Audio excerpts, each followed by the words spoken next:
Bonjour et bienvenue. En France, on parle souvent des grandes entreprises qui sont les fleurons de notre industrie. On parle moins des PME et des TPE qui forment pourtant le tissu économique français. Et les différences ne s'arrêtent pas là. Qu'on parle d'avantages, d'acquis sociaux, de carrière, tout distingue les salariés des petites et moyennes entreprises et ceux des grandes entreprises. D'où notre question du jour. Salariés des petites et grandes entreprises, menez-vous les mêmes combats? Et pour en débattre, j'ai le plaisir de retrouver, comme chaque semaine, Joseph Touvenel, bonjour, vice-président de la CFTC, et Jean-Eudes Tesson, chef d'entreprise, à qui je vais adresser ma première question. Jean-Eudes, bonjour. Si vous étiez salarié aujourd'hui, vous préféreriez être un salarié d'une TPE ou d'une PME ou d'une grande entreprise? Je vous vois réfléchir là. Non, mais j'ai du mal à me projeter dans le fait d'être salarié, parce que je suis dirigeant d'entreprise. Je préférerais répondre à la question, est-ce que vous préféreriez être dirigeant d'une grande entreprise ou d'une petite entreprise? Mais là, on parle des salariés. Oui, mais c'est ça les différences, mais on y viendra. Mais sur le dirigeant, il y a une grande différence entre les salaires des dirigeants des grandes entreprises et les dirigeants des petites entreprises, plus qu'entre les salariés des petites et des grandes entreprises, ce qui me permet de répondre quand même à votre question. Si on s'attache au salaire et à certains avantages, indéniablement, il vaut mieux être dans une grande entreprise. Alors, on dit que la moyenne des salaires des salariés entre une grande entreprise et une petite, c'est 600 € par mois. Mais ce n'est pas 600 € par mois à poste égal. Parce que les grandes entreprises, dans les grandes entreprises, il y a les banques, il y a l'assurance, avec des niveaux de rémunération qui sont plus élevés et qui font monter la moyenne. Donc il faut être prudent lorsque l'on analyse la différence de salaire entre les grandes et les petites. Mais il n'y a pas que le salaire. Non, il n'y a pas que le salaire, il y a aussi les avantages. Mais on pourra y revenir. Il y a tout ce qui est CE, tout ce qui est avantages divers et variés. Oui. Mais il faut aussi s'entendre sur... je ne suis pas sûr que le seul critère, le vrai critère, soit la taille de l'entreprise pour choisir le secteur. Évidemment, on pense qu'il y a aussi des avantages dans une PME ou une TPE, notamment on pense en termes de lien social, en termes de relations. Joseph, petites et grandes entreprises, même combat? Alors, pas même combat parce que rien n'est comparable. La première question, c'est quel est l'intérêt de mon travail ? Que je sois dans une petite entreprise, dans une grande, pour un salarié, quel est l'intérêt de ce que je fais? Est-ce que je trouve de l'intérêt? Quel est mon niveau de rémunération? Des avantages à côté. Mais on voit très bien que les grandes entreprises ont leur utilité, surtout dans certains secteurs. Comment puis-je être compétitif en aéronautique, dans le nucléaire, si ce n'est pas des très grandes entreprises? Et de l'autre côté, on a aussi besoin de petites entreprises et je serai moins formel sur cette utilité si je compare le commerce de proximité et les grandes surfaces qui ont leur utilité.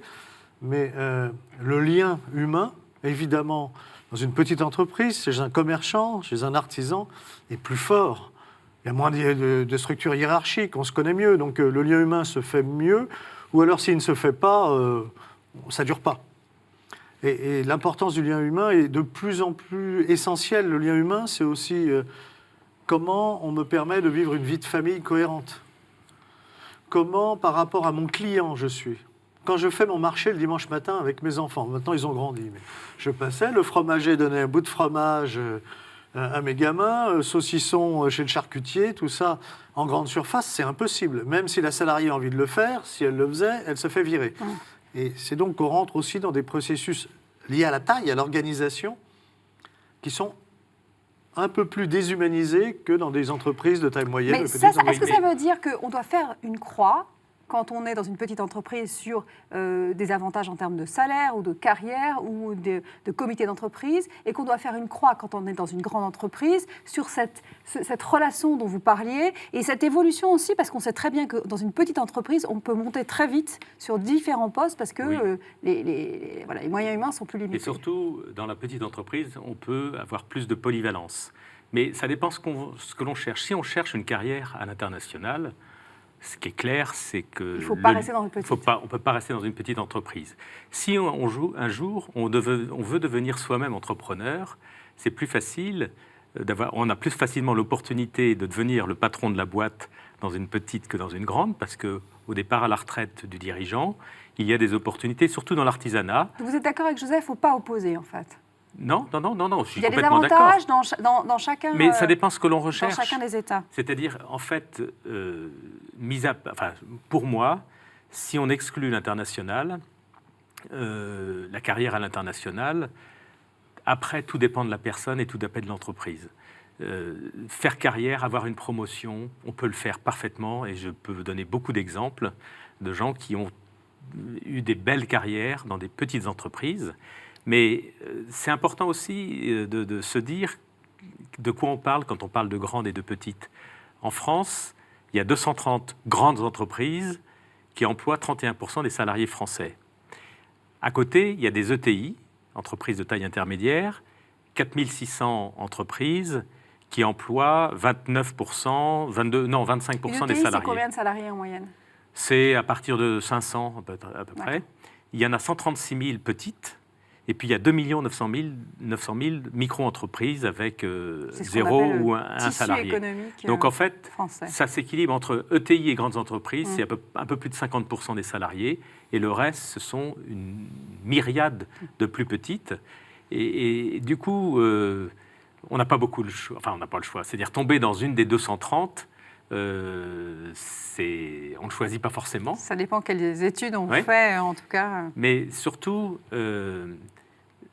moi, j'insiste beaucoup sur la façon dont on s'insère, dans le sens qu'on donne à son travail, la façon aussi dont l'entreprise donne du sens au travail. C'est ce que disait Joseph en introduction. Il y a des entreprises très grosses qui peuvent partager une vision avec leurs salariés, ou pas. Et puis, il y a des toutes petites entreprises qui peuvent partager une vision avec leurs salariés. Et pour certains, et de plus en plus avec la génération Y, la question du sens compte de plus en plus. Et beaucoup de jeunes vont trouver plus facilement de réponses à ce besoin de sens dans une petite plutôt que dans une grande. D'où les start-up qui fleurissent. Vous parlez, je vous ai coupé tout à l'heure, Jean-Noël Tesson, pas bien. Non, je m'en excuse. sur les grands, sur les dirigeants.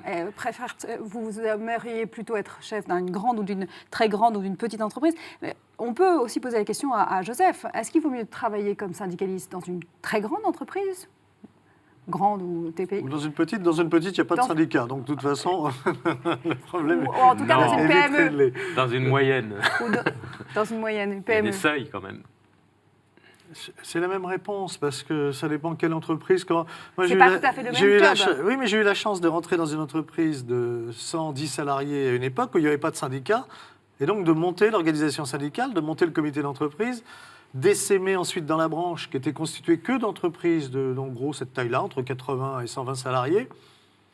Dans une très grosse entreprise, j'aurais été englobé dans un système qui existait déjà, etc.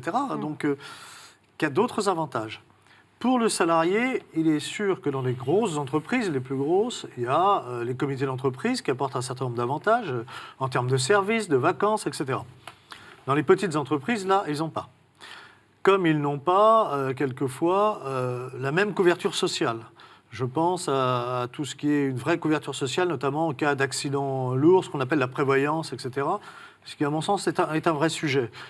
Quand il y a quelque chose de grave, un accident, quelqu'un qui est paralysé toute sa vie, c'est bien d'avoir la couverture qui permette qu'il aille jusqu'au bout de sa vie avec quand même une rente, que ses enfants puissent poursuivre leurs études. Ça, c'est des choses essentielles. Qui sont essentielles, on est bien d'accord. d'accord. Nous, syndicalistes, on devrait mieux faire notre boulot là-dessus.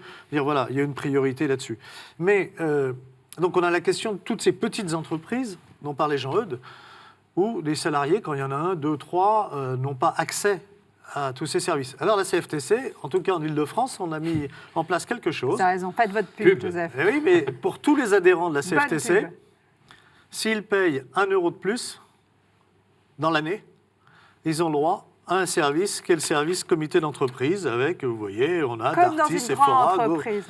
Parce que vous avez pensé à eux. L'effet de masse qui peut jouer dans une grande entreprise, l'effet de masse, c'est la grande entreprise syndicale CFTC qui la met à disposition des salariés des petites et des moyennes entreprises, enfin tous ceux qui n'ont pas de comité d'entreprise.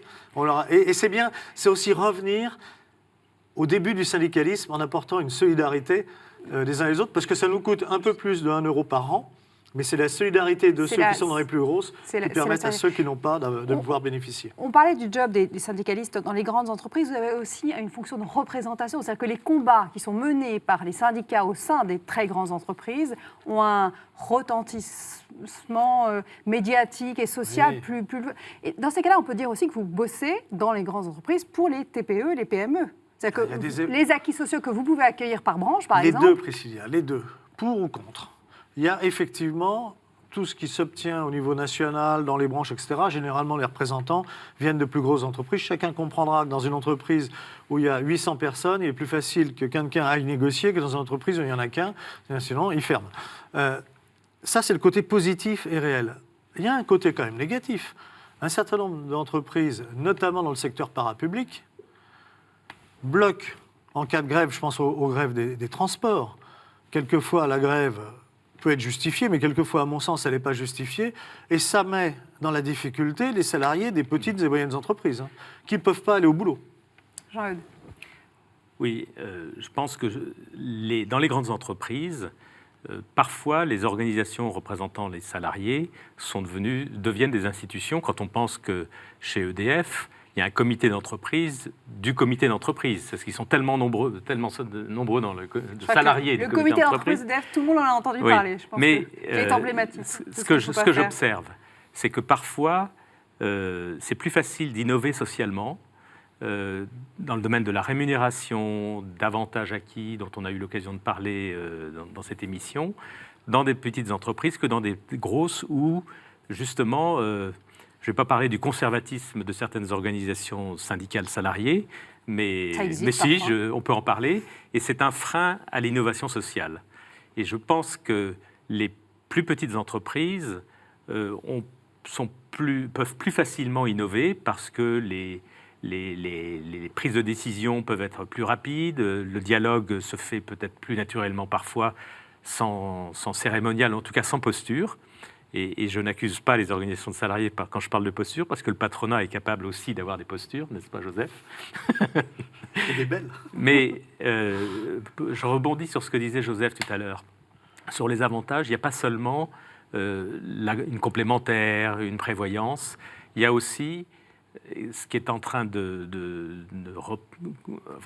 correspondre à une demande, c'est l'accompagnement des salariés dans les difficultés qu'ils peuvent rencontrer dans leur vie. Et la solidarité à l'intérieur de l'entreprise peut se faire peut-être plus facilement dans une petite que dans une grande. Voilà, on a tout mis sur la table, Joseph. Un dernier mot vraiment le rapide. législateur pourrait nous aider, parce que moi je trouve anormal que dans les petites entreprises, il n'y ait pas de participation aux bénéfices. Quand il y a des bénéfices, ce n'est pas la taille de l'entreprise qui devrait permettre d'y participer ou pas. Bon, voilà, salariés, à vous de choisir, petite, moyenne, très grande entreprise.